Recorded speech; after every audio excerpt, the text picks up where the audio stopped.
Hello, my name is Lacey McCandless, and this is my how-to video using the digital resource Deck Toys. The intended audience for this video is teachers looking to expand the variety of their digital offerings, as that is a major goal in Round Rock ISD. Deck Toys is an amazing offer. It allows students to collaborate or compete or individually assess their learning through this digital landscape. I'm going to show you how to build a Deck Toys activity for your digital classroom. You sign up with Deck Toys using any ISD email address and then head to your dashboard. To create a new activity, you're going to press the plus sign. That allows you to generate a new project. I'm going to go into a project that I have previously created and edit that project, so that I can show you some of the things that Deck Toy has on offer. As you go through the generation process, you decide which objects appear on your map. You can design the exact layout of the objects, how the students are going to move through them.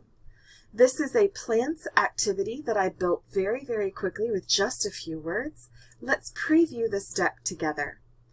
So here's the teacher view. And here's the student view, or the demo student for this project. So the teacher can monitor students as they work through the materials. So students would start here. Once they've clicked on that, the check mark appears and allows them to move to their next activity.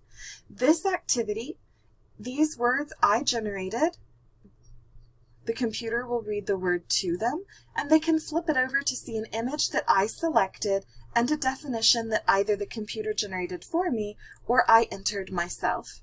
The students will move through the different words assigned to them.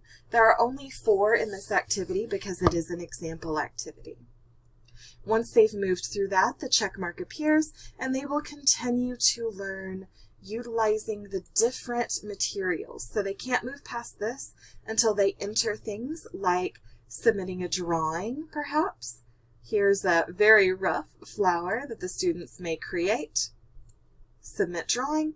They'll earn points and be able to continue on once they have told you each of the materials in this slideshow. Each of these activities are independent and they are blocked until the student goes through each item. Certain items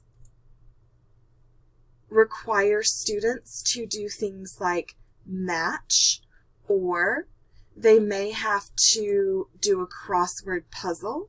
And as you can see, the teacher can launch activities for the students. So the subterranean part of a plant that gathers water would be roots, and the students can just type in their answers right there. Everything is accessible and simple and elegantly designed, and as a teacher you can become more and more proficient with this activity to make it as long or as short as you would like. This has been my lesson over Deck Toys, and I would like one final comment to be that I focused on the ISTE standards for Education Leaders 3C, which is to inspire a culture of innovation, and 3E, which is to develop learning assessments that provide personalized student growth in real time. Thank you so much for your time.